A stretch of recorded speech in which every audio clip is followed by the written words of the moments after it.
Welcome to the Boneyard with Steve Robertson. As always, I am your good friend and host, Steve Robertson. A little bit earlier in the day, trying to get it done for you. And reminder, we'll do the Friday show tomorrow.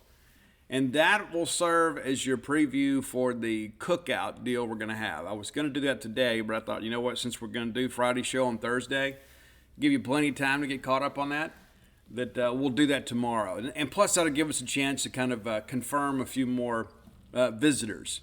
It's going to be a pretty big group. It's not going to be something crazy, though. I mean, it's going to mainly be your priority targets, kind of some guys that you want to have that last little bit of a crescendo with as you get ready to head into the season. Because you know what happens next week? That's right. That's right. College football camp's open. So we're going to talk a lot of football today.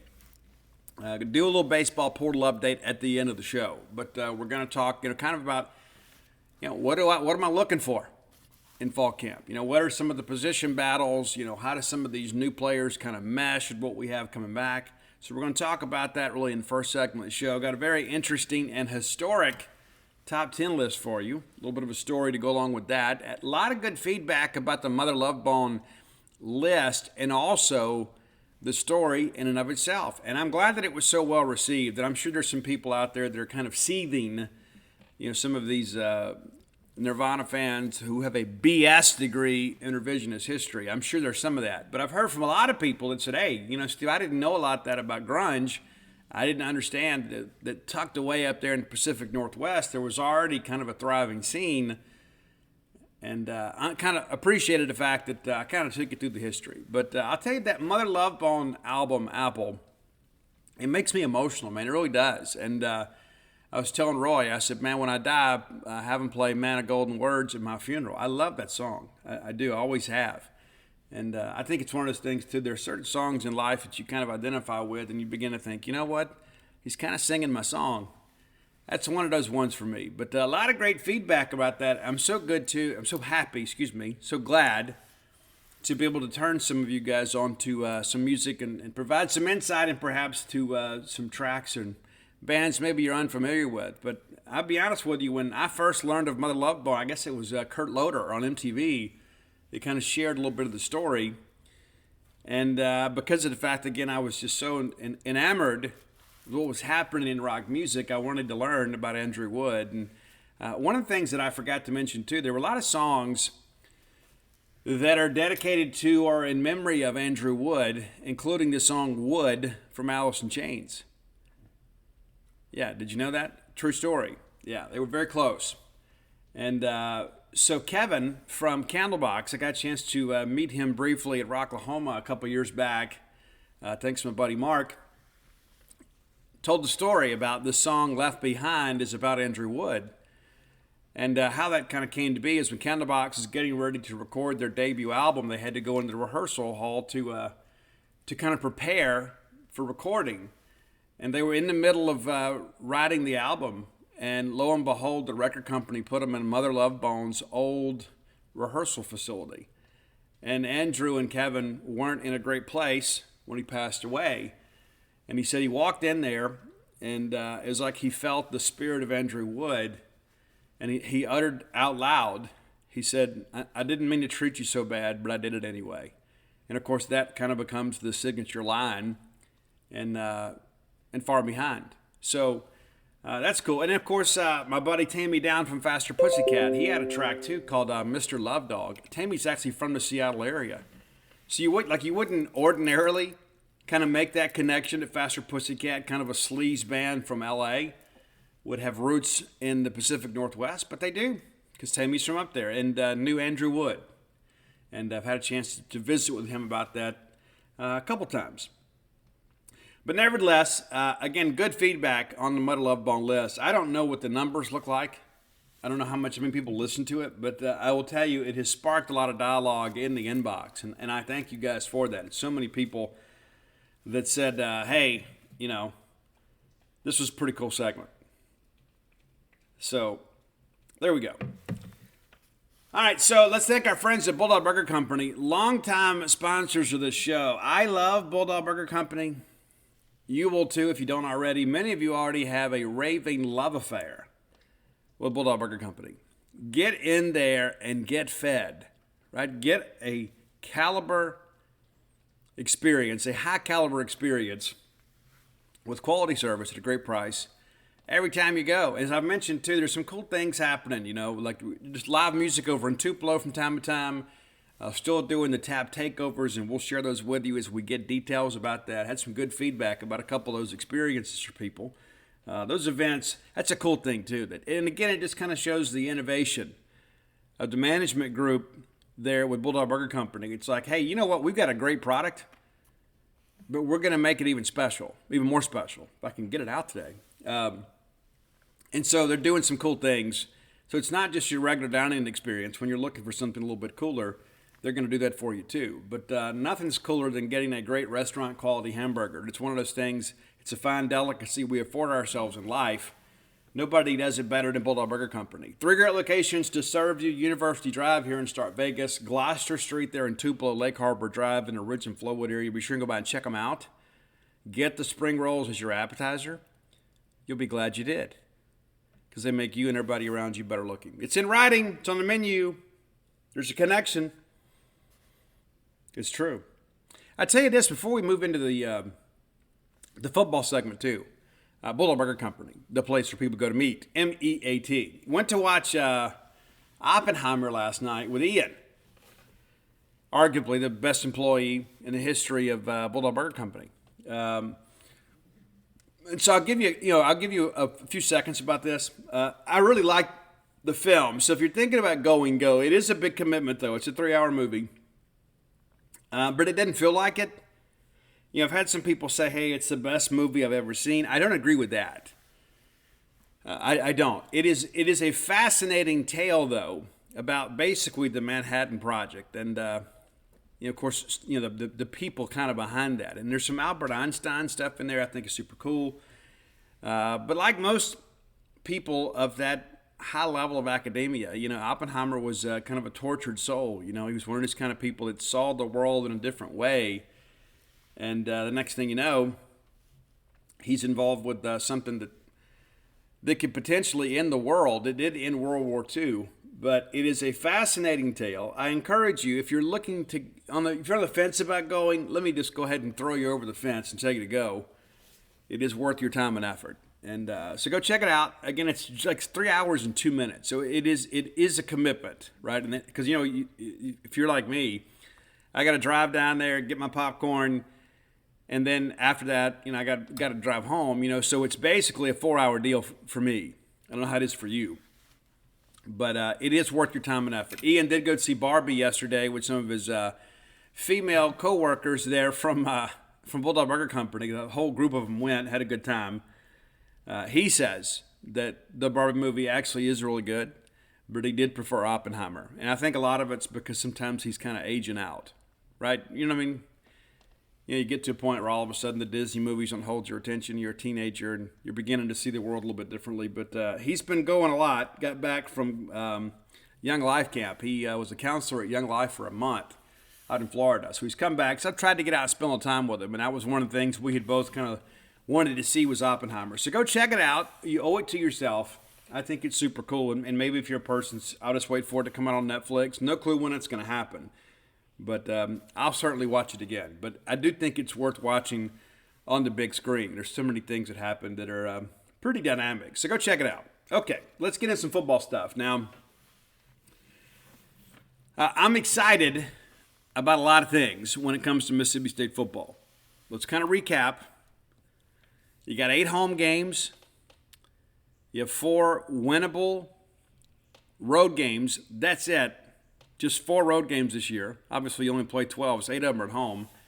And, of course, that's, South Carolina, Texas A&M, Arkansas, Auburn. If you look at those games, is there any of those games that you would say that State would be a sizable underdog? I'm going to tell you no. I think most people would agree. And, of course, you never know what shape each team's going to be in by the time you get there, week to week, right? You never know. But that's almost like a dream-type scenario, right? That your most difficult games are at home, and then you've got winnable games for your 4 road trips, because all the non-conference games are at home, and a very winnable non-conference schedule. And so, yeah, there's a lot of reason for optimism. But there are a lot of things, too. There's still some question marks, right? The first thing that jumps out is, okay, it's a departure from the air raid offense. And here's what I'll tell you. I've had multiple conversations with Kevin Barbay this summer. Multiple. Yes, we're going to run the football more. Considerably more. But it's not going to be a run-first offense. We're going to basically take what the defense gives us. There are still a ton of elements of the air raid offense that are still employed in the Kevin Barbay system.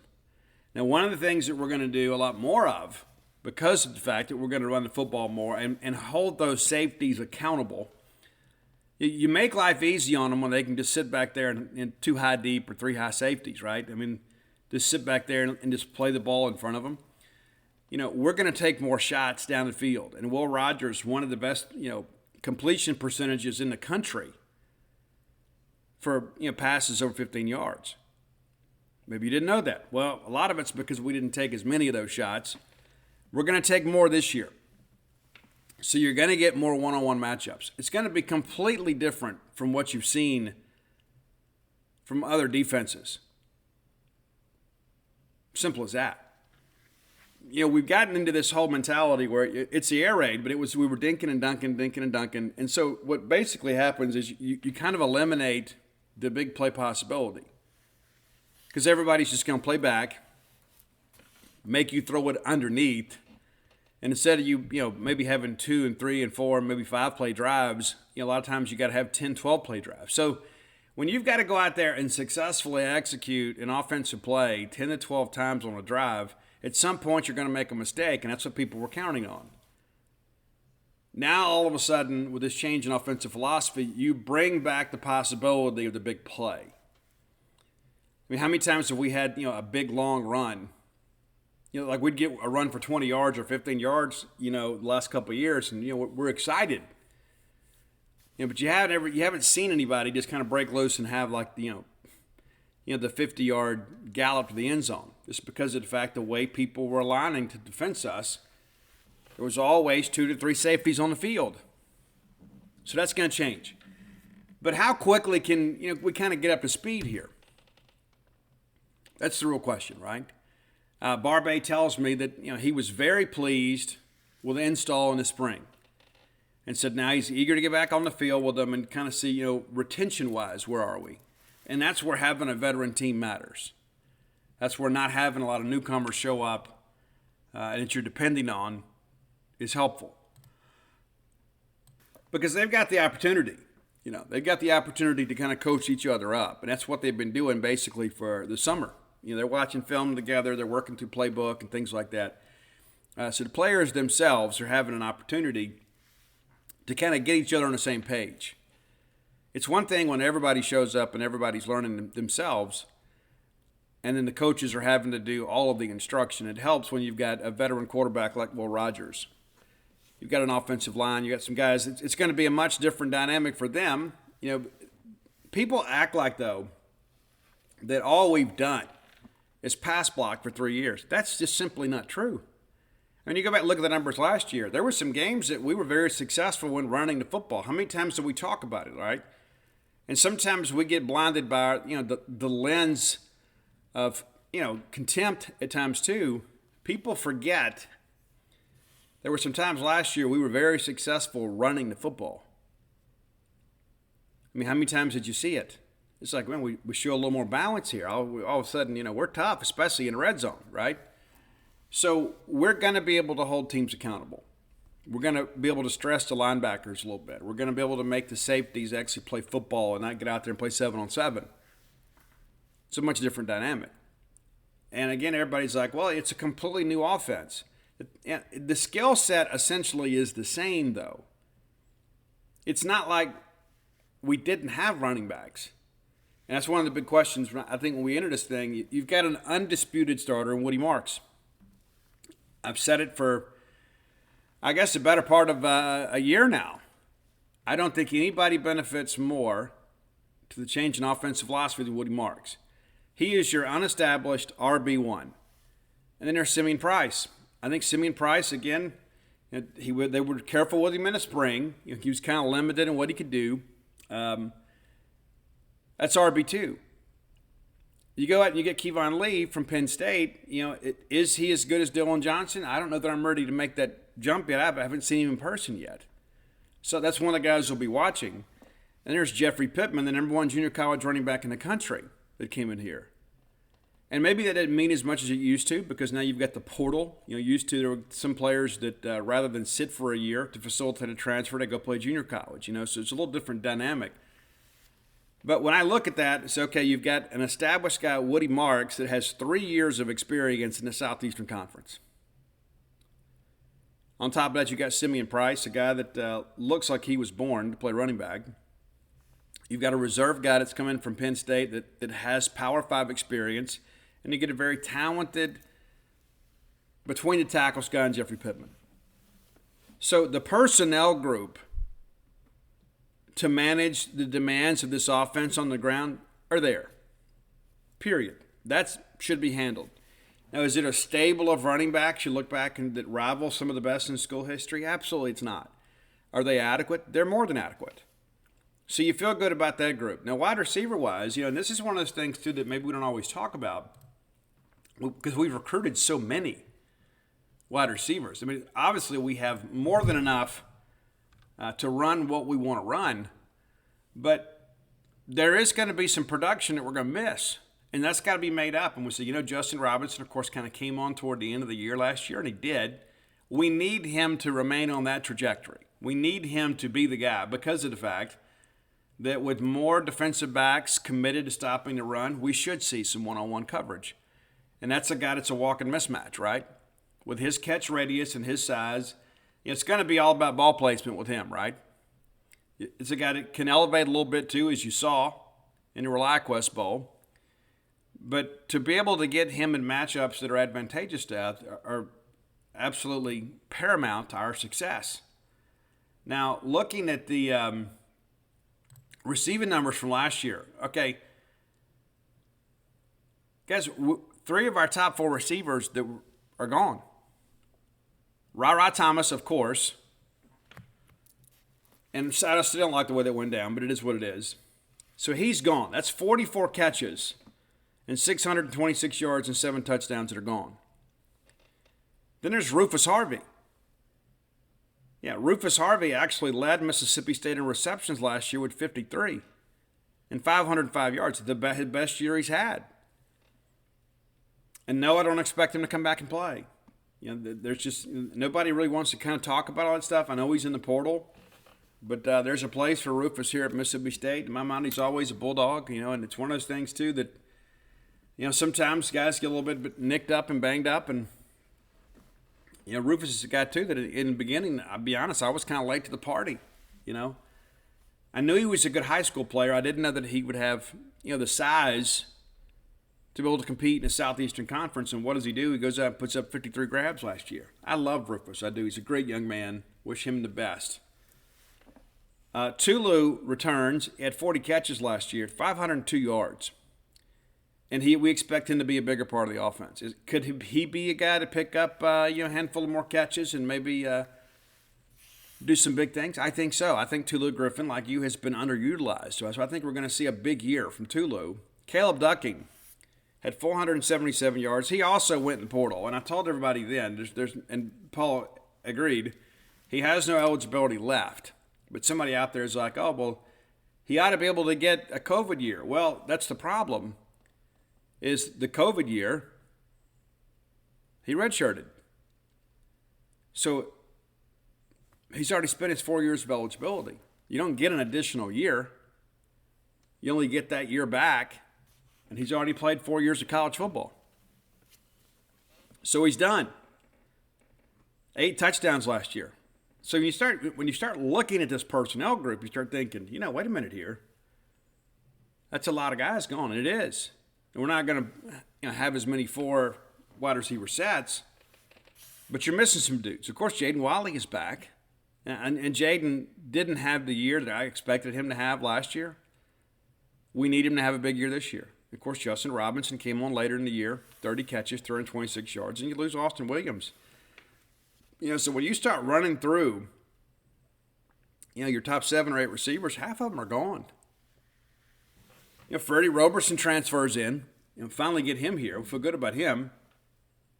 Excited to see what he can do. But the reality of it is that we're going to have some guys take a jump. I think one of the guys that will is Jordan Mosley. Banged up a lot last year, only had a couple catches, but that's a guy that had a really good spring. So, again, you work through the numbers here and you start thinking, hey, there's some returning players there, but we did lose a lot at wide receiver. It's a good thing we're not running the air raid, I guess. But we'll see how things progress. But that's one of those things, too, when I'm being honest with myself, if there is a personnel group on offense that kind of concerns me a little bit, that's the one. And then, of course, you factor in the tight ends, the fact that we haven't played with a tight end. How long is it going to take guys to get comfortable with the new formations and shifts? There's a lot of motion in this offense because we're trying to get leverage. We're moving guys around to get numbers to kind of set up some mismatches. So that's an interesting part of it too. And so, there's a lot of questions about that. But again, I go back to what we talked about earlier this week. Of the 7 teams in the Southeastern Conference Western Division, 5 of them have a new offensive coordinator and a new offensive philosophy, but apparently only Mississippi State is indicted by that. That's just me. Offensive line-wise, I'm not the least bit worried about that group. Of course, you're always a little bit concerned about, the second group. That's always going to be the case. Always. Cam is back. Cam Jones, of course, had the torn Achilles last year and then missed the bowl game, but he's good to go. I've talked to him recently, kind of in passing. He's ready to roll. They'll be careful with him in camp. But, you return 4 starters, regular starters, but, LeSharp, of course, has moved on. But you got a lot of guys on this roster that have a ton of SEC experience under their belt. And it's a veteran group that should be able to handle, the different motions that go along with this new offense. So feel good about the quarterback position, obviously. Feel great about running back. Again, the wide receiver group and tight ends, could there be some growing pains early? Yes. At the end of the day, it's football, though. As long as you get lined up right, you got a chance to go make a play. Because the play itself is designed to get you open. Then you're just playing a game. On the defensive side of the football, feel good about the front. Need some guys that we've been kind of waiting on to kind of take the next leap. As you guys know, Deontay Russell's one of those guys. And he's actually got 2 years left to play if he chooses to. You know what you got in Jaden Crumedy. Nathan Pickering's a guy that has shown some flashes. We need him to have his biggest year this year. He's certainly capable of doing that. You're going to miss Tyrus Wheat. Who's going to step up and kind of handle that? So I don't worry about pass rush with this scheme, though, at all. I didn't worry about it under Jolie Dunn either. We're going to generate pressure. We are. And I think Matt Brock is a guy, too, that I think Matt's finally getting his opportunity on the big stage to kind of make this thing his own a little bit. But he and Arnett, got to run the same scheme. But I think, Matt is a very cerebral guy, so they'll find a way to get pressure. It'd be great, in some situations if we could generate that with our front. I think we can, but depth-wise, that's one of those things at the end you kind of look at a little bit and say, you know what? Wouldn't hurt us to have a couple guys really take a jump. Linebacker, feel great about that. The 2 most prolific tacklers in the Southeastern Conference are back. J.P. Purvis, a guy that proved to be a very quality reserve, is also back. And so you feel good about that. Deshaun Page, a guy that transferred in, a couple years ago from East Mississippi Community College. So you feel like the depth at linebacker is really good. And it's not just guys that you're basing, your opinions on potential. These guys have production within the Southeastern Conference. You know what DCAM can do, but, now what does he do when he's the guy drawing the tougher assignments? Martin Emerson stepped up. That was the big thing. When we lost Martin, everybody's like, man, can Forbes take the next jump? Well, he did. He's first rounder. They're a multimillionaire now. In addition to that, I think it inspires DCAM a little bit, too, to say, hey, I was a time just a couple years ago we only played 3 corners the majority of the time, and I was one of those 3, and those 2 guys are now in the National Football League making a lot of coin. I can do that, too. And then there's the size Ferge. We just can't run him off, man. You just can't. Can Ferge hang on to the starting spot opposite DCAM? I don't know. And that's what fall camp will tell us. Because you got some guys that are coming in and competing, charging hard, so we'll see what happens. But I'm not worried about Darcel McBath's group. If there's anybody that is retained the last 4 years, you look at it and say, hey, this guy has gotten it done, it's McBath. I don't think anybody could argue against that. And not just the fact that he's put guys in the league. When have you looked at the cornerback position over the course of the last 3 years and said, you know what, that's a liability for us? It hasn't been. We've gone out and we've recruited exceptionally well, found guys that fit the metrics that Darcel McBath's looking for. He kind of recruits in his own image. He likes us bigger, longer corners that are willing to come up and play the run, and you have to in this league. So I'm not worried about corner because I know that the quality of recruits that we brought into this program and the guy that's their mentor is a guy that's earned my trust, and I think you should as well. The question, of course, is safety. Now, one of the things I think sometimes we don't talk enough about is the fact that Marcus Banks has gone to safety. That's a guy with corner ability and corner speed that I'll be covering in the slot.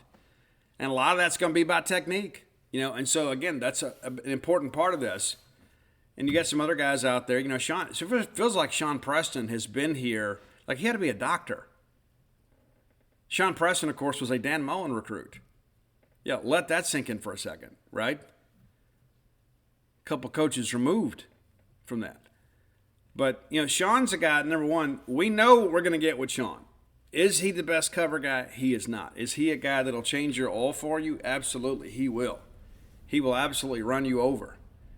That's a guy that's played a lot of football in the Southeastern Conference. And it's really, his time is kind of now, right? We need Sean to kind of be that veteran, a guy that has seen it all and done it all and can kind of teach it all. We need that. Of course, we got to find a way with these transfers to kind of figure out a two deep. And that's what fall camp is for. So it'll be interesting. And the thing that, like, the depth chart carryover from the spring is written in sand. You get transfers in that come in for the spring. Those guys are just kind of figuring it out. This is when it really matters. And we'll have daily updates on the depth chart. And I don't know that we need them every day. Because, the point behind that is like you may have a guy that has study hall, or a guy that has a class, or you may have a guy that gets a little bit tweaked and say, hey, we're going to sit him today. We'll put him in the pit today, whatever.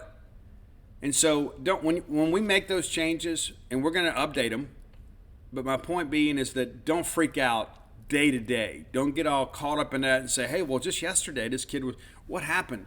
There were some times last year, like Dollar Bill, he was running like second team at one of the guard positions, if I remember correctly. Yeah. And so he was going through drills, but when we went to team, he didn't participate. And so he was listed, with the second team offensive group, and then he didn't go through scrimmage drills. And so, of course, that didn't mean a whole lot. Next thing you know, he's back out there at like tackle, And so Mason Miller was a guy that would kind of move guys around, I think sometimes just to mess with us. But no, it was really about putting guys in situations to see how they respond. And so don't get all caught up on a two deep, even once we get into the season. We're going to keep you updated and monitor that very closely. But it's important to understand. I know when Bill Martin was here under Dan Mullen, they would do whatever they wanted to on the depth chart. I mean, Dan didn't even make out the two deep. Bill did. The two deep that is on the official website is for entertainment purposes only. Understand that. So don't get all caught up and like, oh, well, I don't understand. So-and-so was running second team slot receiver, and he hadn't even seen the field. What happened? Is he a bust? No, he's not. So take all of that, as great as it is, with a grain of salt. Mike Leach at times would mess with you guys too. There were a couple times we put I can't remember the kid's name, and I apologize for that. But we put a walk-on guy as our number one running back on the depth chart. That's because Leach just didn't care. when you get in the flow of the ball game, that stuff just doesn't matter. It's really just kind of what you do and who you prepare to kind of get going. And so, but that safety group is one that I'm watching a lot. We get out there, it's probably one of the first groups that I go watch because I want to see, kind of how is Marcus Banks handling the transformation. He had a good spring. Does it carry over to the fall? Does Sean Preston, a first-team safety? I think at this point he is. Does Chris Keys become that guy? What do we do with Chris? And so that's a group. Again, I feel great about the front, feel good about the linebackers, feel good about the corners, but the safety things were concerned. Not worried about special teams. We got better as the year went on. Of course, couldn't be any worse than we were in 2021. We were really good in 20. We were terrible in 2021. We took a step forward last year, especially later in the year. Xavier and Tulu are going to be among the best tandems in the country when it comes to kick returns. Tulu led the nation in average yard per return last year. It's crazy, right? So you feel good about that. Nick Barmena should be a good kicker for us. So when we begin to work through that aspect of it, I think we're good there. But again, I'm eager to see how everything works. Massimo Biscardi and those guys came in last year, and it still wasn't great. I mean, it was better, but it wasn't great. It'd be nice not to have to worry about place kicking for a while. But the reality of it is that we've got a chance to have a good team. Very experienced, the most experienced team in the Southeastern Conference with a favorable schedule. But again, even with that, even as optimistic as I am, there are a couple personnel groups that, again, when you start looking at what you lost and what you've got coming back and what you've got coming in, you think, what? This is a group that bears watching here over the course of the next month. And that's kind of where we are. All right, time for today's Top 10 list. As always, brought to you by closewithblair.com. That's C-L-O-S-E with Blair, B-L-A-I-R. Close with Blair. Blair is a mortgage professional. Blair's the guy that understands what it takes to get you to the closing table and get you into a new home.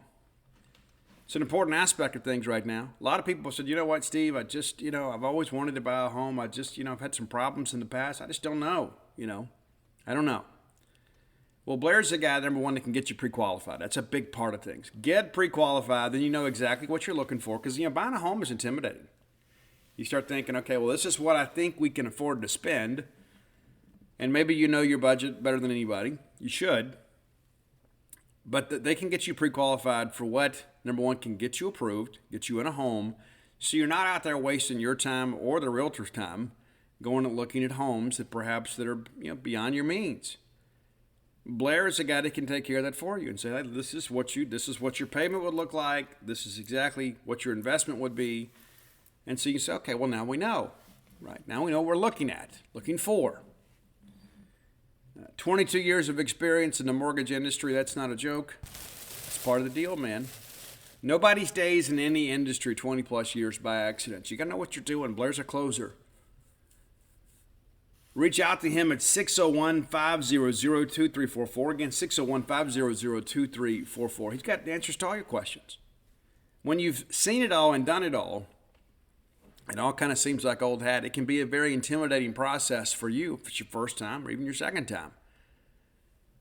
One thing, having to wait on the bank is tough. So you need to have somebody that can say, you know what, hey, this is no big deal. This is a rubber stamp deal. We can get you taken care of. Again, it's closewithblair.com.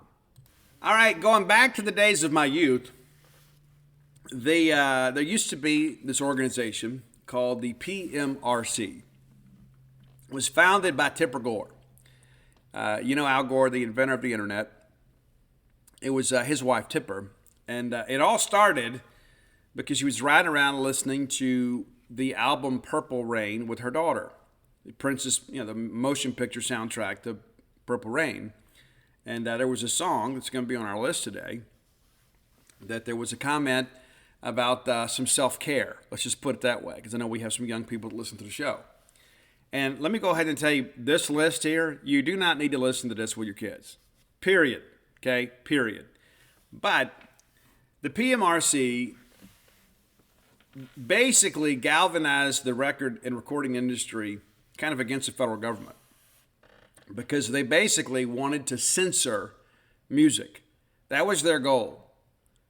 And eventually the compromise was made, which is probably a good thing, is that they would put the explicit lyrics label on albums. So parents, when they would go buy an album, wouldn't unknowingly buy their, elementary or middle school age child an album with profanity or sensitive topics. So that was probably a good thing. But when they put those stickers on there, it guaranteed the album was going to go platinum. Because when given the choice, we were going to buy the stuff that we felt was the good stuff, right? They're cursing on the record, so they must have conviction. You know what I'm saying? It's weird to look back in hindsight.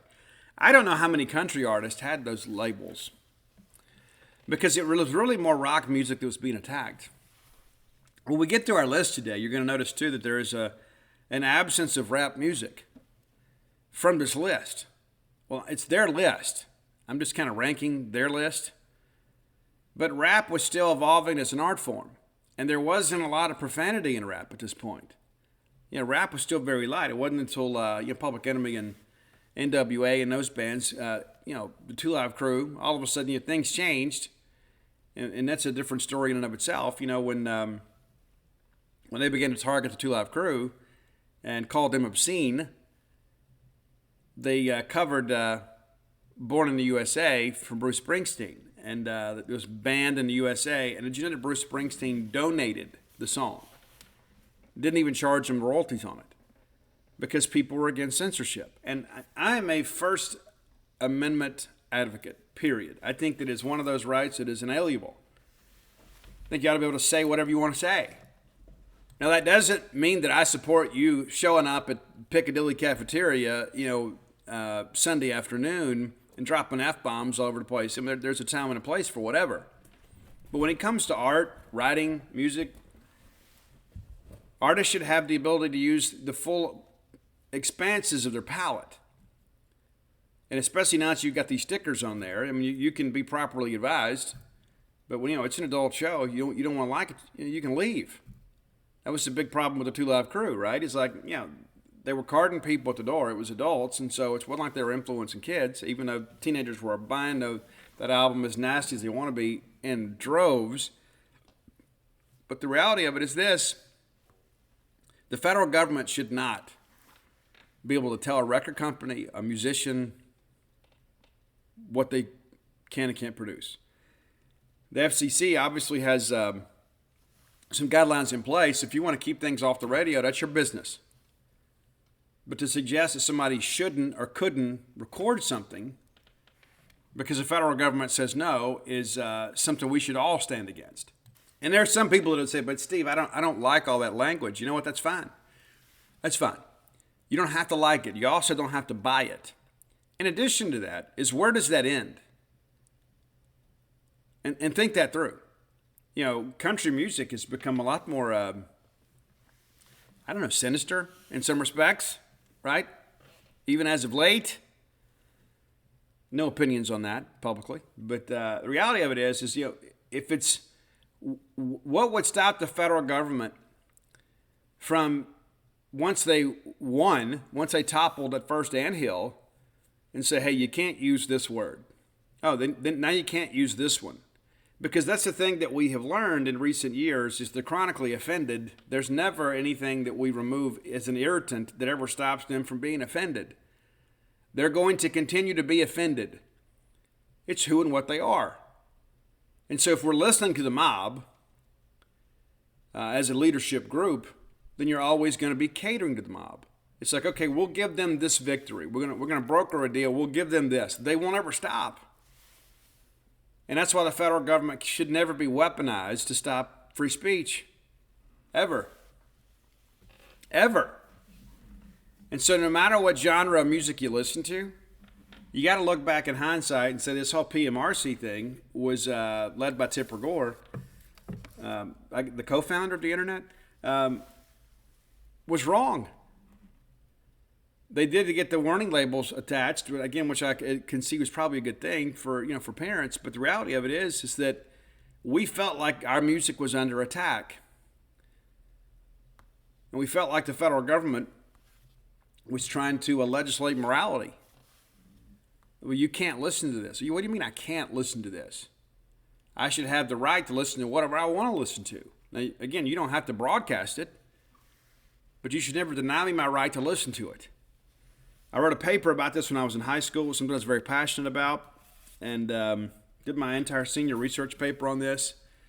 And a lot of people were trying to say, you know what, hey, well, this music does this, and it gets people into the occult, and promotes promiscuity. Look at where we are today as a society.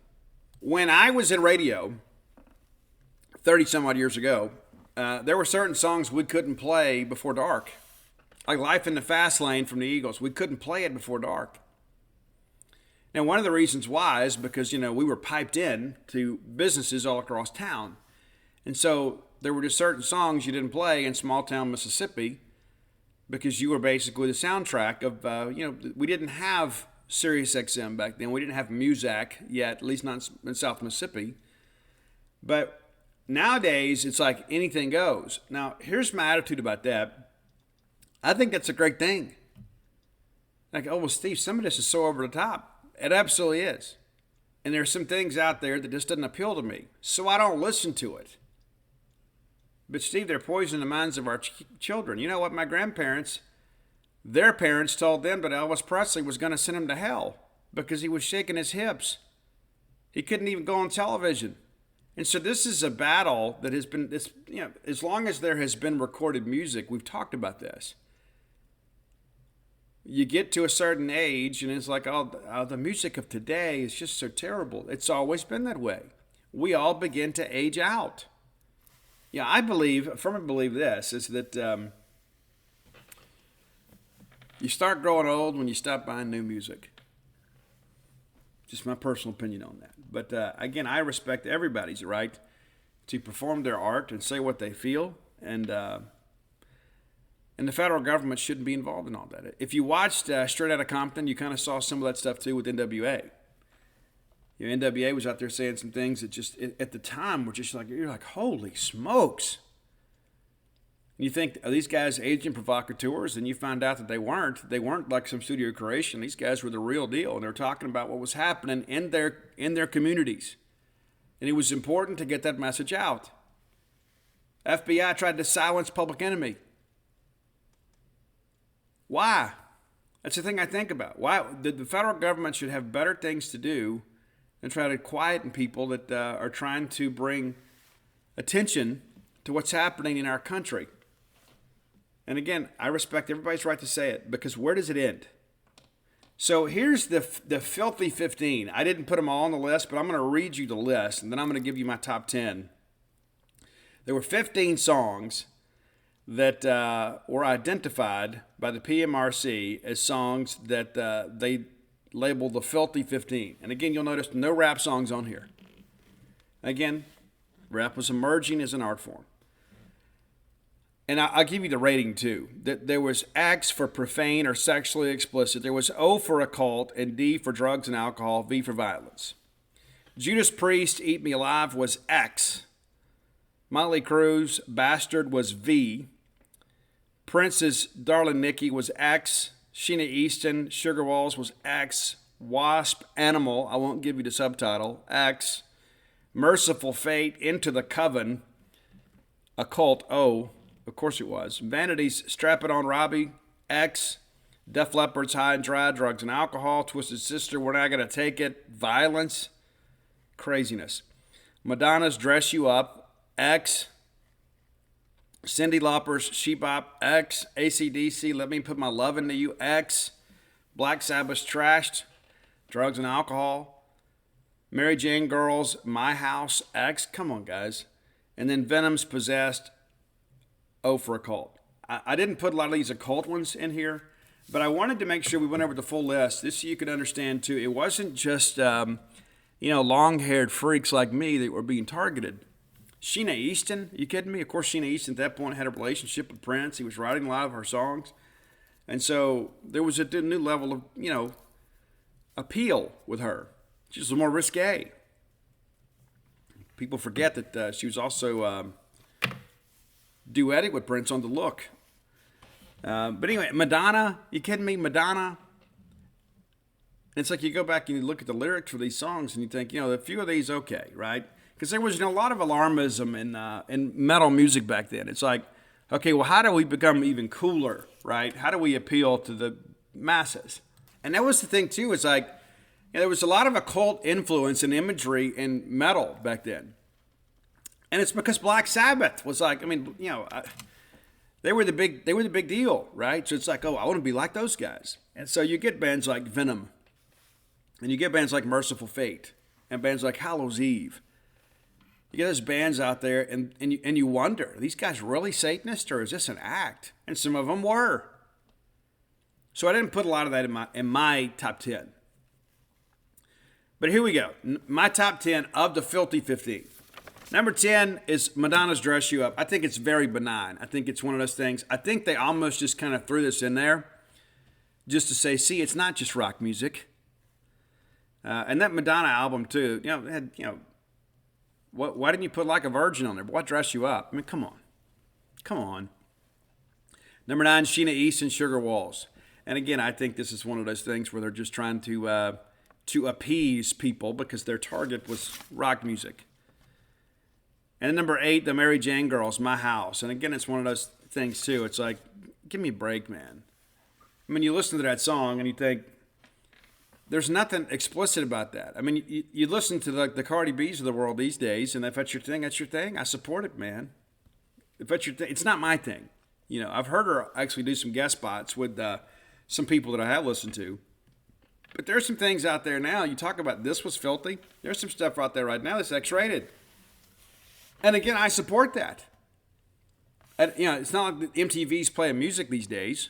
It's not like these videos are being played on MTV and your kids are being indoctrinated. I mean, it's a choice. You get to go make that decision if you want to listen to this. You can go download it yourself or not. But the Mary Jane Girls, come on. Now the business is picking up here. Number 7 for me is Wasp's Animal. And, it's like a beast. The rest of it. But that was a song, too, that it was really kind of written for shock value. Blackie Lawless was like that. Blackie was also part of London, of course, the same band that birthed Nikki Sixx and ultimately became Motley Crue.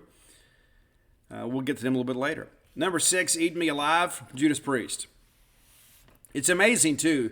They put these guys as the Filthy 15. It was a badge of honor for these rock bands. They're like, you know what? Hey, this is great. And they probably sold them more records. It's nuts. It's the TikTok of their day. Number 5, AC/DC, Let Me Put My Love Into You. And I can tell you there's a lot more AC/DC songs, a lot more provocative than this one. And what's interesting, too, I don't want to say it because I don't want people to stop playing it, but there's a lot of songs out there in the AC/DC catalog, and we play some of these songs. And like hidden in the song itself is like a little one-liner or something like that that's very provocative. And at times some people would consider obscene. And that's the thing, too. The big debate was, who determines what's obscenity? And so what's in the eye of the beholder, kind of like beauty? Well, if that's the case, then it goes back to your personal decision. You shouldn't get to decide what's obscene for me. You live your life how you want to live your life, but I don't think my life should be abridged by what you decide. What if I chose for you? How would that be? All right, number 4, Motley, and Nikki Sixx was criticized when all this really came up. The song is Bastard. And a lot of people are like, well, in goes the knife, out comes his life. It's really a song about violence. But it was Nikki basically venting about a former manager they had that ripped him off. And so he wrote a song about it. He didn't go kill the guy. He said, but Steve, they're advocating violence. Have you seen the Godfather movies? Right? Right? So it's like, that's okay for us to see that and watch it. And I'm like, oh, but there's a rating system. Well, okay, we put a rating system in for music. Now shut up. Leave it alone. I hadn't stopped anybody. All it did was galvanize the fan base. But, it's like, we're going to be critical of Nikki Sixx for writing this. But, do you guys not remember the horror movies of the 70s? Many of you don't. The Exorcist scared us to death. To this day, I don't like watching that movie. And there's a new one coming out, too, in October for Halloween. new Exorcist movie. I don't know if I'll be going to see it or not. I'm sure my wife's going to drag me up there. I don't mind watching horror films, but man, those occult movies sometimes bother me because I believe it's real. I mean, not the movie itself, but I believe that stuff is real. You don't believe in demon possession? Come on now. It's rough, man. There's too much evidence to support that. All right, number 3.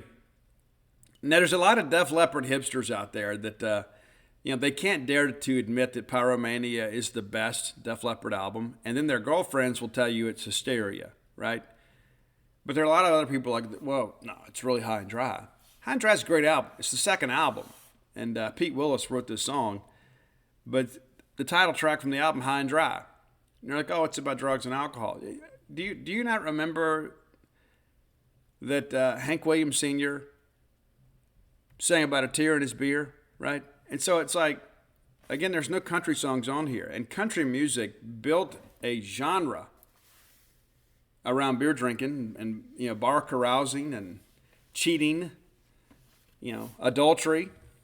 But ironically, none of that made the Filthy 15. Country music wasn't targeted, even though the subject matter was just as offensive. And I use that with air quotes. This was an agenda-led initiative in many respects. Well, let's go after rock music. Just like, in the 70s, we went after Kiss. Remember that? We're going to go burn Kiss's records. We're going to go do this, and we're going to have this, and we're going to have book burnings and things like that. And, again, it's every generation. Everybody thinks, oh, my gosh, this has never been worse. Guys, it's always been this way. There's just more of it nowadays. Number 2, and dedicated to Tipper Gore, we're going with Darling Nikki from Prince. That's your number 2 song of the top 10 list of the Filthy 15.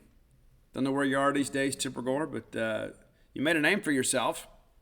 You did, and there's a lot of negative connotation. I'm sure your intentions were good, but it evolved into something that wasn't. Basically, you promoted censorship, and you wanted the federal government to do that. And I think that's your legacy. Number 1, though, it's Twisted Sisters, We're Not Gonna Take It.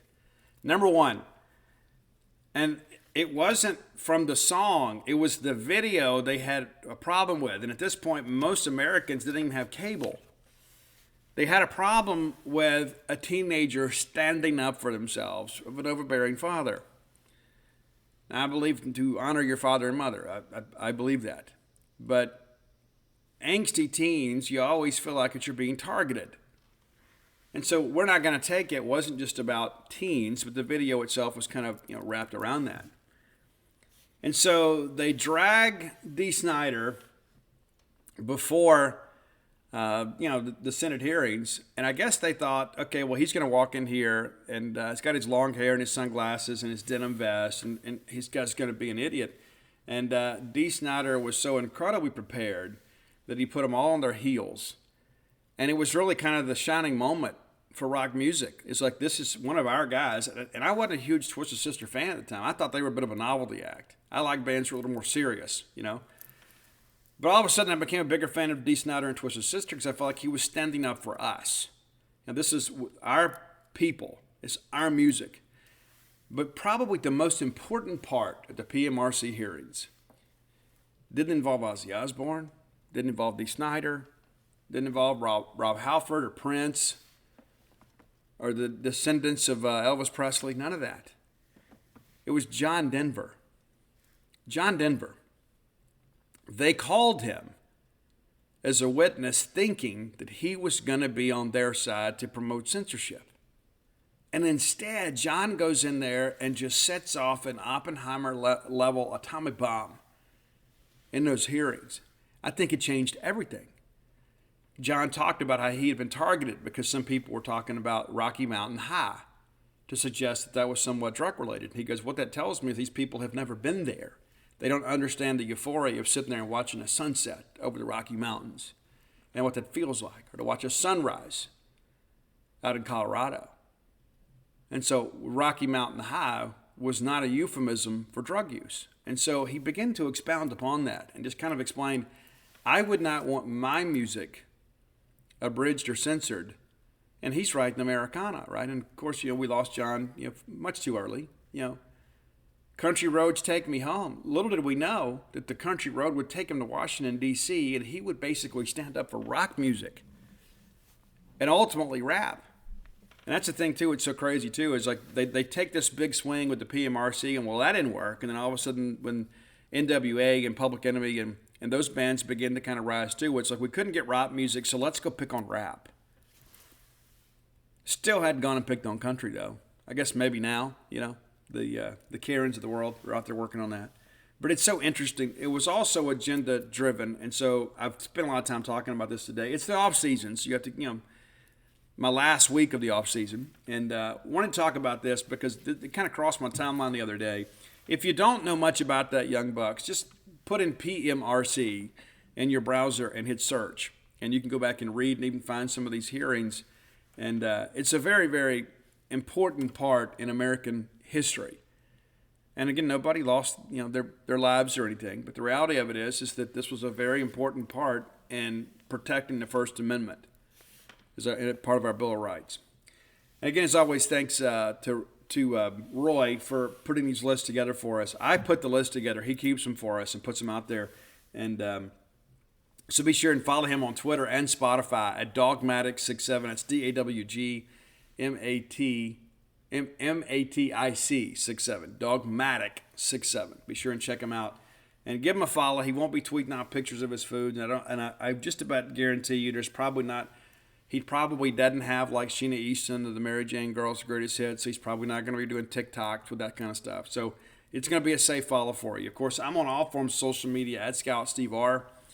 Be sure and check in with me. If you're not following me on Twitter, I don't know what's wrong with you. And again, thanks to closeatblair.com for sponsoring our top 10 list. All right, next segment of the show brought to you by Campus Bookmart, a Starkvillian institution. Go by and check them out when you're in town, neatly positioned on the backside of campus. You can swing through there and do your game day shopping. And then next thing you know, you're on campus. You're parking and walking to one of Mississippi State's historic sporting venues. Perhaps you're a person, you go set up your tailgate, kind of get that going, and then while you're doing that, the wives get the table set or whatever, then they can run over there and pick up some new gear. You can rock a new maroon and white polo or t-shirt at Davis Wade Stadium this fall. Campus Bookmart has the most extensive selection of Mississippi State merchandise in the known universe. A lot of people make that claim. They're pretenders to the throne. Campus Bookmart, that's exactly where you want to be, where you need to be. If you can't make it to town, visit them on the World Wide Web at campusbookmart.net. And by being a loyal Boneyard listener, we'll give you a phrase that pays. That's BSR, which stands for Beautiful Steve Robertson. That gets you free shipping on all orders over $75. Any order less than 75 bones, absolutely incomplete. All right, let's take a look at Arkansas. We're going to play those guys, too. And what's interesting, too, one of the talking points that I agree with is that you may have 7 good teams in the SEC West. The records may not always reflect that. I think Arkansas has the makings of a good team. I think it's one of those deals, too, though, you look at and say, you know what? Somebody's got to lose games. I think Arkansas is a team that, we talk about the question marks at Mississippi State. I think Arkansas is a team that has a ton of question marks, a ton.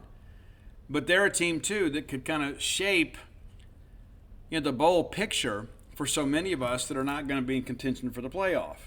Let's take a look back at last year.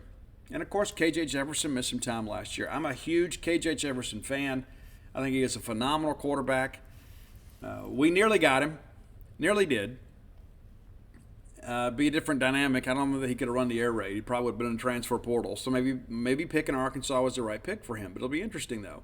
But taking a look at last year, it's an interesting year for Arkansas. They go 7-6 overall, 3-5 in the conference, but they get off to a really pretty decent start here. They get Cincinnati, of course, a year removed from a pretty special year from the Bearcats. They get them 31-24. That was a very interesting out-of-conference selection. Give Arkansas and Cincinnati both credit for scheduling strong there.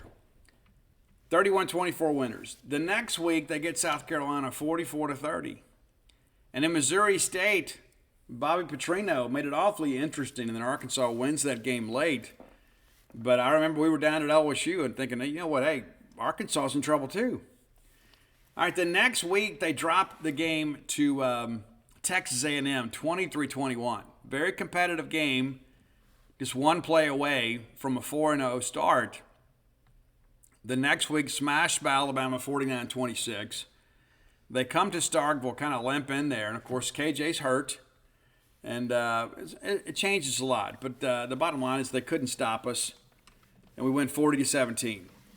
KJ comes back, they bounce back, they go to BYU, and they win that game 52-35. And it was a game for a while, and then eventually Arkansas wore them down. The strength and conditioning program in Arkansas really took over second half of the ball game. They go to the Plains, they beat Brian Harsin at Auburn 41-27. And then they lose to Liberty, strike up Hugh Freeze and the Flames 21-19.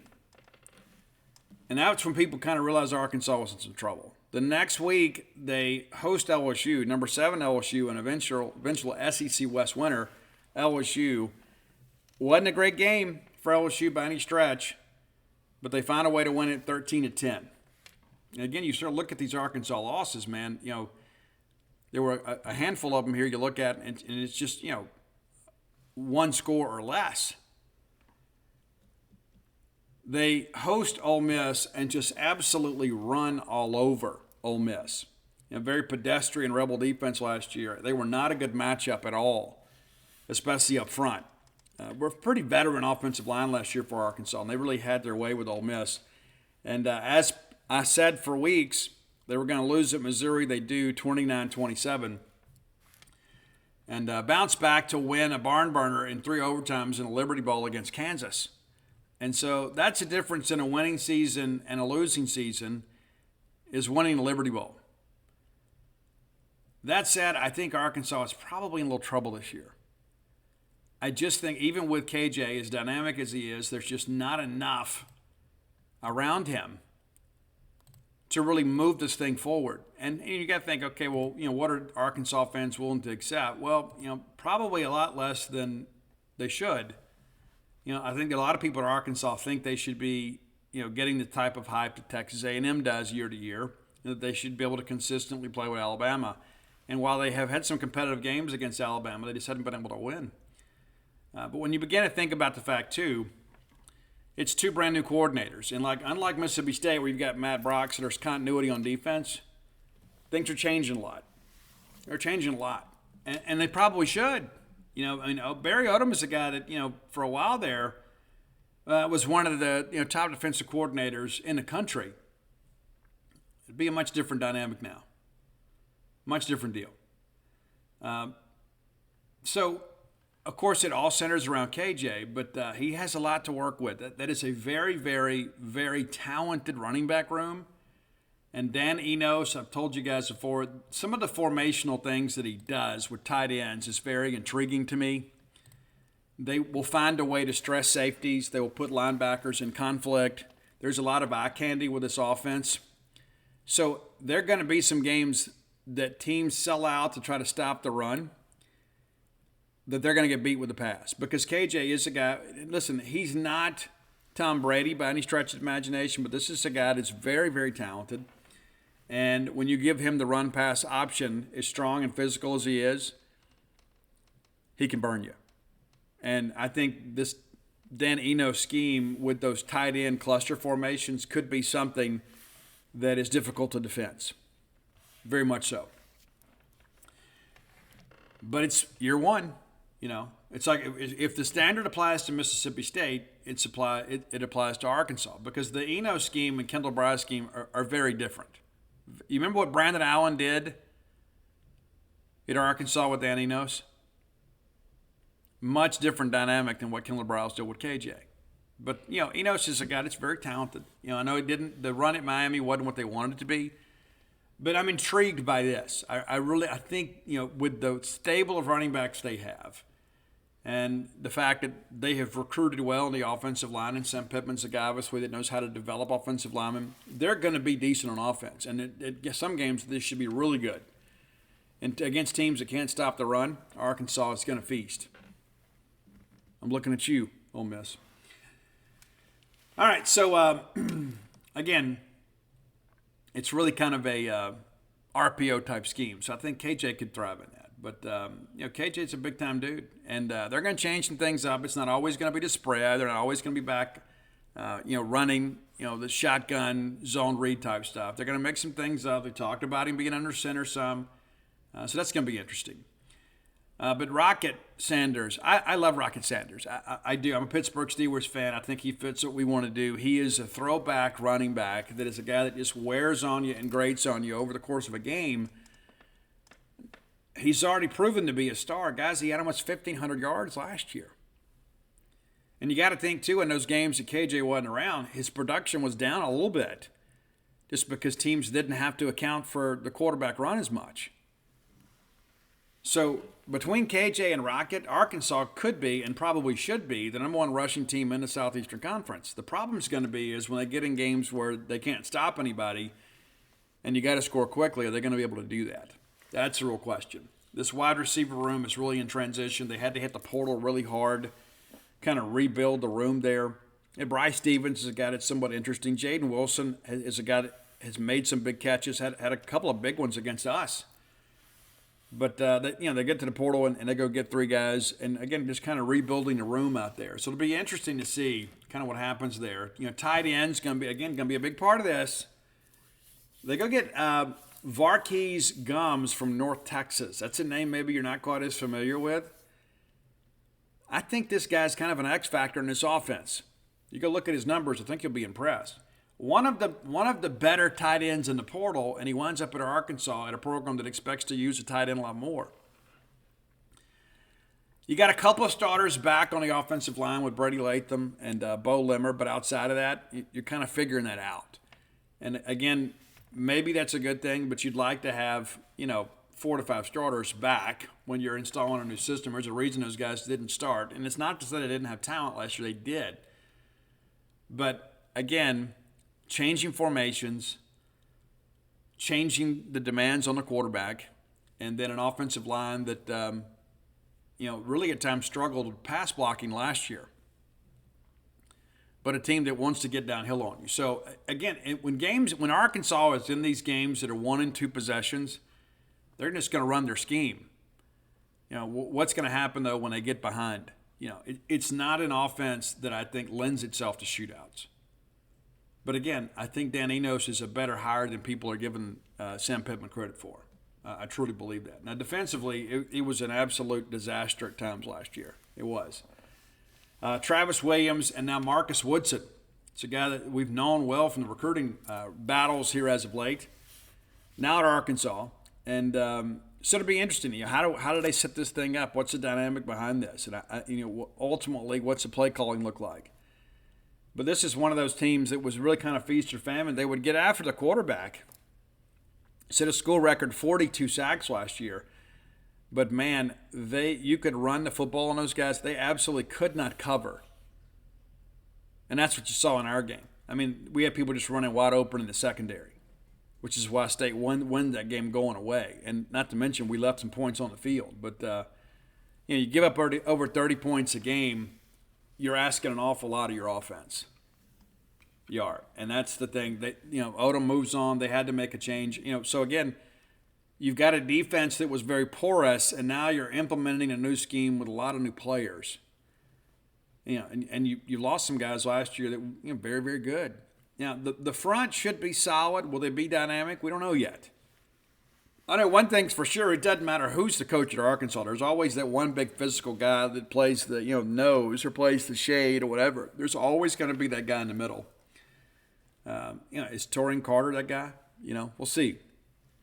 But they also went in the portal to try to kind of shore this thing up a little bit. I mean, tons and tons and tons of new names at Arkansas. And that's the question you always ask yourself is, did we get the right guys? Did these guys fit our culture? And Sam is a great evaluator. I think Arkansas is going to be good. I don't think they're going to be great. What do you do now at linebacker? I mean, you very talented group last year that played a lot of snaps. They've all moved on, right? And so, we'll see. Is Chris Paul Jr. the dude? We'll see. But that's a personnel group that's really in transition. You hit the portal hard. Really at every level of defense, they hit the portal and tried to kind of, revitalize this defense. Former Mississippi State commitment, Ladarius Bishop, of course. That's a guy that I think he was headed to Arkansas anyway. But when you make the coaching change, it's kind of what happens. But Dwight McGlothern, former LSU Tigers, there was really good at times for them last year. A little bit inconsistent with others. Hudson Clark is a guy, obviously, that made some plays for them. But again, you go through it, and is this secondary going to be better? I think they're going to be good at corner, but I think the safeties are still kind of a work in progress. And so you begin to think about this. It's basically going to be Arkansas, and in many respects the same Arkansas team you saw last year without the same level of pass rush. So what does that mean this year for the schedule? I think against teams that can actually throw the football with some success, Arkansas is going to struggle. I do think they're a team, obviously, that can put points on the board, and they're a team that can grind you down over the course of a ball game. And come fourth quarter, if it's a one-possession game, you're probably in trouble. I think Arkansas is going to have some games like that. Last year, when you lose 4 games by a score or less, I think there's going to be some games like that this year. And ultimately, they're going to go as far as KJ can take them. They got to keep him healthy. There's no ifs, ands, or buts about that. I mean, that's not breaking news by any stretch of imagination. But with the demands that you're going to put on him, and again, this is a guy, too, that missed some time last year. And there was some discussion at times last year, is he coming back? Would he be a guy that would be able to return later in the year? Because he just had these things that lingered. And again, I love this kid, man. I do. And if you've ever had any interaction with him, you would love him, too. And it's one of those guys I'm happy to see him do as well as he's done. And, of course, State's played pretty well against him. With 2-1 against Arkansas. Is that right? 2-2, I guess, during his tenure. Because, he played against us down in 19. Came in late. Made a couple plays for them. But, I'm happy for KJ. But I just think there's so much of this riding on his shoulders. A guy that's obviously has NFL aspirations, and I do think that he'll get drafted. And you got Rocket Sanders. So you've got a really good 1-2 tandem there. And again, there's some depth in the running back room. But you got to keep KJ healthy, because without the quarterback run, this offense is pretty pedestrian. All right, look at the schedule. Western Carolina, that's a dub. Kent State, that's a W. They host BYU, and they went up there and beat BYU last year. Very physical BYU team. A lot of older guys on this team. We know from experience, right? But that game's invaluable. You'd like to think they could win that game. So maybe a 3-0 start for the Razorbacks. Then they go to LSU. Now, Arkansas has had some success down there. That's one of those things that's interesting, too. It's like there's been so many times you look at that and say, okay, it'll be fine. LSU will handle business. But under Sam Pittman, Arkansas has been a team that for one reason or another, something about the way Sam and those guys have evaluated LSU, they have been able to make these games competitive. And that's one of the things I think is rather interesting. There's some teams out there you look at, like us and A&M. Don't you know it just absolutely infuriates A&M that Mississippi State has had such success against them? And you think we just simply have their number. But, you look back at these, last few ball games with them, since Sam has been there, all right, taking over the 2020 season, LSU wins by 3 in 20. In 21, Arkansas wins by 3, 16-13. And then last year, LSU wins by 3, 13-10. It just didn't make any sense.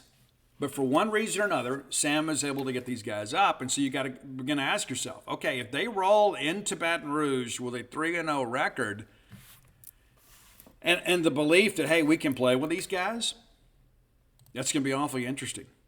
Awfully interesting. But I like LSU to win. Then you get A&M and Arlington. And again, that game is always one of the more exciting games of the early part of the schedule. I've never been to that game.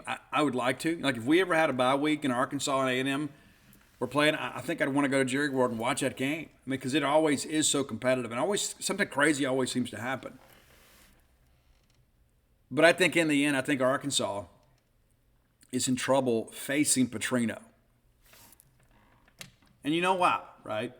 And Bobby gave him fits last year. When he was at SEMA, you'd think he should have won the game. With better talent around him at A&M and a neutral field, I think A&M gets him. I do. And then they got to go to Ole Miss. And so this now you begin to look at this. Okay, it's back-to-back losses, and you head to Ole Miss. You know, and you never know what shape everybody's going to be in. But these Ole Miss Arkansas games have been high scoring. I don't think either team is going to be able to stop the other one. And it is at Ole Miss. But I like Arkansas because I think when you look at what they did last year, Arkansas really kind of took Ole Miss's will to win away. That was an absolute bloodletting in that second half. And I don't think Ole Miss has done enough defensively to be able to slow that game down. I think Arkansas wins that game, and then they'll lose at Alabama. And then we will go to Mississippi State. We'll go up there, and they don't get the bye week. And that's the thing that I begin to look at with the schedule, the grind of the schedule for Arkansas. You start thinking, okay, well, when's the bye date? When's the bye date? And there's going to be so much, or open date, excuse me, so much physical football they're going to play. And then we're going to be the last game before the open date. And there is always this, hey, we're happy to be home. Because you got to think, it's 4 consecutive games away from Fayetteville. At LSU, the neutral game with A&M, at Ole Miss, at Alabama, that's brutal. Not to mention the physical rigor it's going to take to compete at Alabama. What kind of shape is KJ Jefferson going to be in when Mississippi State heads up there? And again, I think they're so bad defensively. I got us winning the ball game. Then Arkansas goes after the bye date to Florida. This will sound crazy. It's a toss-up game. I will not be the least bit surprised if Arkansas doesn't win this game. But because it is on the road, I'm going to opt for Florida. I think Florida and Arkansas want to do some of the same things schematically on offense. And going down there to the Swamp is never an easy undertaking, but you got to begin to ask yourself, too, if Florida's having a bad season, is there really a home field advantage? The fans are checked out. Is Scott Strickland over there working through his short list?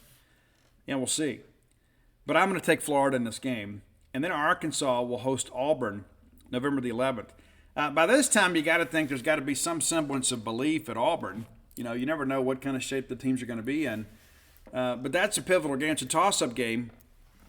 And you got to begin to ask yourself, too, if you're Arkansas, if you're having the challenging season, especially in the SEC play, at this point, what are you left playing for, right?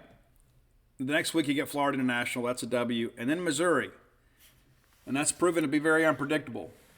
But again, when you start running the numbers here, they should win the 4 non-conference games. And I don't think anybody will argue against that. There's no reason to think, unless BYU gives them a little trouble, but I think in the end that game being in Fayetteville is a good thing for Arkansas.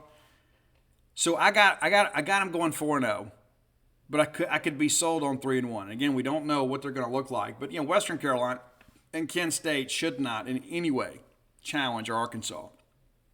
And they ought to be able to, begin to develop some cohesion on the offensive line and then play some of those younger running backs to save some wear and tear on Rocket later in those ball games to have him fresh for BYU. But, again, 4-0 in a non-conference. Let's give them the benefit of the doubt there. And then you get into SEC play, and this is where I ask myself, where are the sure wins in SEC play? I don't know that there are any. And that's the real question. And there's so many road games out here you look at and say, you know what? They didn't do themselves any favor scheduling-wise because you're going to play all these games in a row. And you're a team that could probably use a day off. And, of course, you don't get to pick your conference scheduling. But Arkansas at LSU, that'll be a competitive game. But, Brian Kelly and those guys, they understand what a challenge it was last year. So I think Arkansas loses at LSU. I think they lose to A&M on the neutral field. I think the Petrino factor is a real thing. And then I think they win at Ole Miss, lose at Alabama. That's got them 1-3 through 4 games in the SEC, 1-3 in league play. I think State beats them. Now all of a sudden you're 1-4. You go to Florida, you lose that one. You're 1-5. Let's say you beat Auburn, and beat Missouri. Well, it's a 3-5 year, and you put that with your 4 non-conference wins, it's a 7-5 year. So I've got them going, 7-5, maybe 6-6. It depends on what happens in the Auburn game, right? But again, I don't think you look at any of these games in the SEC and say, hey, that is a sure win. And when you're a team that's got as many question marks as they do, I think that's a real concern. And again, I'm not being hypercritical of Arkansas. It's like I picked them last in the West, and people are like, oh, it's just being a homer. I think Arkansas's got the makings of a good team. The problem is defensively, they have been so abysmal. And this road schedule is absolutely terrible. Absolutely terrible. And again, think about this. You're going to leave after that BYU game, after having played 3 games in the state of Arkansas, because they open up in Little Rock, right? Which, whatever. I've never been a fan of that. But after you play the BYU game, the next home game you have is Mississippi State, October 21st. That's a long time to be away. So it's 5 games. The 5th game in that stretch, you finally are at home. And that's a defining stretch. That stretch in September, from September 23rd to October 14th, will define their season. And I think there's only 1 win, maybe 2. But the fact that you got to go to Tiger Stadium at Bryant-Denny, nobody feels good about that. You say, well, you know what? We ought to have confidence. We played well against LSU last 3 years. That's true, too. But Brian Kelly is not oblivious to that fact. But I think it's a brutal schedule. And again, it's a team with a lot of question marks. And again, and your non-conference, you're going to Florida. And your Eastern opponent, right? You got to go to Florida. So they didn't get Vanderbilt. They didn't get South Carolina. It's a tough schedule. And I think when you look at the totality of things, you begin to realize this Arkansas team, with their question marks and challenging schedule and the fact that there's so many difficult road games, it's going to be a difficult year. That doesn't mean 4-8. I'm not forecasting that at all. I think there is a real chance that everybody in the West earns bowl eligibility. We nearly did last year. A&M went 5-7. If they beat Appalachian State, every team in the West is bowl eligible. I think it's going to be that same kind of year. A lot of parity in the West. So in no way am I suggesting forecasting failure for Arkansas. I just don't like them as much as I do some of the other teams, just because of the fact there are a lot of factors working against them. And if KJ Jefferson goes down, it's going to be really, really difficult to compete in the Southeastern Conference. And you don't want to forecast that. I mean, I hope KJ has a tremendous year. Really do. But I just think there's just so many questions to answer on defense. And, again, this road schedule is just one of those things you look at and say, you know what? I wouldn't risk that on my worst enemy. And I think I go back to 2020, when they put Georgia and Florida on Sam Pittman's schedule. It's like, who did they make mad? In the SEC office, they continue to get these difficult draws from the eastern side. I mean, again, they get Missouri every year in that rivalry game, but that's proven to be more competitive, I think, than Arkansas would like. But again, they may be a good team, not going to be a great team. That's my feeling. You may feel differently. And again, if they find some playmakers on defense, maybe they could find a way to squeeze 1 or 2 of these games out. But of course, it's a big game for us. Going up there and playing them. I just like where we are on their schedule. I think by the time that we get to Fayetteville, Arkansas is going to be beat up. It's a very, very, very physical stretch before we get there. And I love playing teams the week after they play Alabama because Nick's just not one of those guys that believes in he doesn't buy into the whole thing of the meek shall inherit the earth. I guess in some respects maybe he does, because they just pound people into it. But my point being, this is an Arkansas schedule that just does not lend itself to a team that's having to basically, install a new offense and defense. And you've had to rely so much on the transfer portal. I think there is not a team in the West that has more question marks than Arkansas. And again, to you Arkansas fans, because I'm sure somebody will listen to this and they'll go spread it around, he's hating on Arkansas. I'm not. I'm just trying to tell you how I see it. I think if you're honest with yourselves, you'll agree there are a lot of question marks around this team. Absolutely are. All right, you hadn't done so, go to whenthebottomfalls.com. That's WHEN, thebottomfalls.com. And you can get all my books there. And Dogpile will take you there. You can Google Steve Robertson books, and you can find them. But you can get When the Bottom Falls, Dogpile, Alpha Dogs, Stark Villains, and Flim Flam. 5 of my 6 books there. And encourage you to do that. Pre-ordering is a smart thing to do. And matter of fact, we will finish up final edits this week. The thing is typeset and then sent off to print. And so we'll turn this thing around and have it in your hands we'll get an actual release date here pretty soon, but it'll be sometime in September, maybe early October at the latest. But we feel pretty confident. They've told us their timeline is about 5 weeks. And so we feel pretty confident about getting this thing out to you middle of September, but I'll give you an actual release date. And it's been amazing to write this book. And, but I'm done, right? I mean, you know what I'm saying? It's like, it's not that, okay, well, I'm finished. It's like, it's one of those things, there's this feeling of accomplishment, but also, too, I feel like that I hit the mark. My whole goal in this was to write this story in hopes of helping other people. And I believe I've done that. I can be a little more objective about it now that I've read through it so many times and my emotions have kind of subsided, and I'm at peace. And that's one of the things that I'm a person that heals by writing and communicating. And I like to talk about what's on my mind. I mean, I've got some people in my life that are kind of introverted and they don't like to talk about their feelings. Well, I do, and it's not something that I choose. It's just something that I am. And so I've written so many things out here that many I've never made public. There's some things in there that my family will read for the first time, and I know it's going to upset them. But they're not my target audience. And my target audience is people that are struggling. And all of you. And I'm sure that many of you are thinking, you know what, I've got somebody in my life, I just don't know how to help them. And that's one of the things that we talk about in the book. Is how important it is to kind of identify what the behavior is and what the underlying cause is. And this is not like a how-to book, right? It is basically my memoir. And I take you through the things that I have learned in recovery as well. So it's not a revised big book or anything like that. It's just an opportunity for me to share what I've learned and what recovery has done for my life and for my family. And so I encourage you, go buy it today. Again, that's whenthebottomfalls.com. And all my sports books are there. Bloomsville Leander will soon be out of print. You can get it at Amazon, Barnes & Noble, Books A Million. And again, that's going to be done. And I'm happy to have done the book, but I'm happy to be free of that company sooner rather than later. So kind of is what it is at this point. But the reality of it is, book number 6 is on its way. And what's so amazing, like I had an appointment yesterday, and somebody said, hey, I read your book. And I said, which one? And he goes, oh, you read more than one? I'm thinking, man, I need to get better representation, right? I'm joking, Paul. They only knew Stark Villains. They didn't understand that I had a sequel to Stark Villains and Alpha Dogs. They hadn't read Dogpile. And so a lot of people, maybe you're tuning me out here, but the reality of it is, this is book number 6. Now, I've ran into some other people yesterday downtown that were excited about the new one and said, hey, we got a whole Steve Robertson section in our house, which means a lot to me. But please go pre-order the book. It will be very helpful if you do. And then, of course, if you're not a member of our merry band of maroon misfits over at genespage.com, the Mississippi State affiliate for 247 Sports, you need to be. Come check us out.